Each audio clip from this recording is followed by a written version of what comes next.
Horizon Zero Dawn is a game with an amazing sense of identity.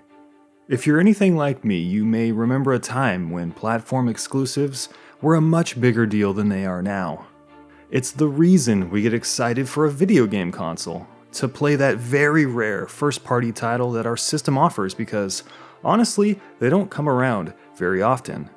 It has been an amazing year already to be a Sony fan with the releases of great first-party titles such as Nioh and Yakuza 0. But it's not over. We've got great upcoming juggernauts like Nier, Persona 5, and of course, Horizon Zero Dawn. But many of our favorite games often find their homes on multiple platforms, such as long-time franchises like Final Fantasy, Call of Duty, and The Witcher. It's a stark contrast from the 90s and 2000s, a time where we saw platform exclusives shackled to one brand or the other. But times have changed, and our industry works differently now. In 2017, the landscape of exclusivity has changed for many reasons.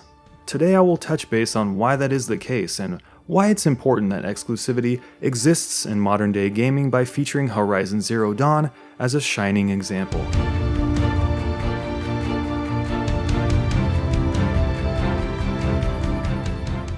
Exclusive first-party titles are essential for the success of modern-day gaming. Horizon Zero Dawn is a wonderful game. It's a shame that non-PlayStation owners won't get a chance to experience the beauty of the game and the amazing world that Guerrilla Games have realized within it. It's a Sony game, but is that really a bad thing? Market economics can do a fairly good job answering that question. Like any market in society, competition drives innovation. There's a reason why we have such amazing advancements in computer graphic technology. It's because AMD and Nvidia are in direct competition with one another. Imagine for a moment if AMD did not exist. Nvidia would have what modern-day business people call a monopoly. And when a company faces no competition, there's no real incentive to take a capital investment into improving your products, building new things, or innovating because there's no real threat that your buyers will leave you. There's no alternative products to leave to. The same theory applies to the video game industry. Each platform, the PlayStation, the Xbox One, the PC, or the upcoming Switch, each one has a job to do, to sell as many copies as possible and expand the groups of people to whom they can sell their products to, also known as market expansion.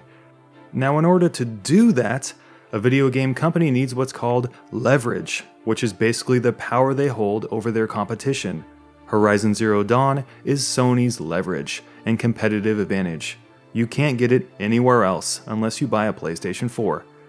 It allows these companies to draw in many different groups of people, old and new, and take their revenue and either reinvest it into the company or pay out dividends to their shareholders. It's a cycle that allows a business to grow. And without leverage, you ain't got shit. Without first-party titles, industries become homogenized. If there weren't the Zeldas, the Marios, or the Nathan Drakes, the big three would simply be in a position where their hardware was the only thing differentiating them. And since hardware is fairly standard across generations, that doesn't leave much room to specialize and make money. Horizon Zero Dawn is a game that represents when a company takes that competitive advantage and delivers an amazing game. For all intensive purposes, Zero Dawn is a system seller and it will most likely be reining in money for Sony. And they deserve it, to put trust into a company that pitched such a unique idea for a game. Let's be frank here, how many tribal, female-led, cyber dinosaur slaying open world games do we really have? It's a brand new concept in world design. If you're unfamiliar with the game, Horizon Zero Dawn is kind of a post-apocalyptic story where a great and strange catastrophe beset the world of a female huntress named Aloy.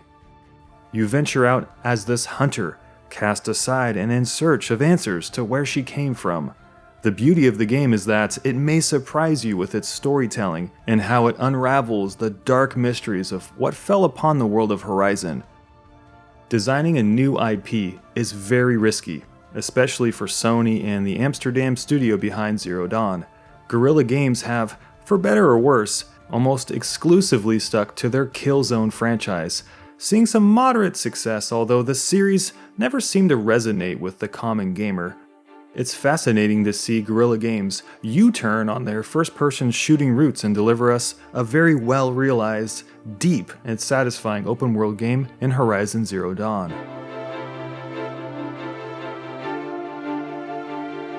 Horizon Zero Dawn feels like an exclusive of the good old days. Back during the PlayStation or the PlayStation 2 era, you could feel the love and the effort that was poured into first-party games. Some of the old Mario games, Banjo, Shadow of the Colossus, Metal Gear Solid, GoldenEye, Zelda 64, there's just so many to name. They were just oozing with character and confidence.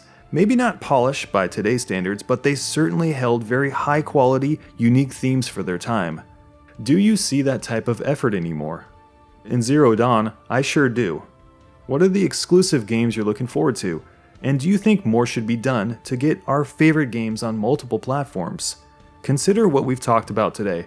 It's just the tip of the iceberg. There's so much more to talk about and consider.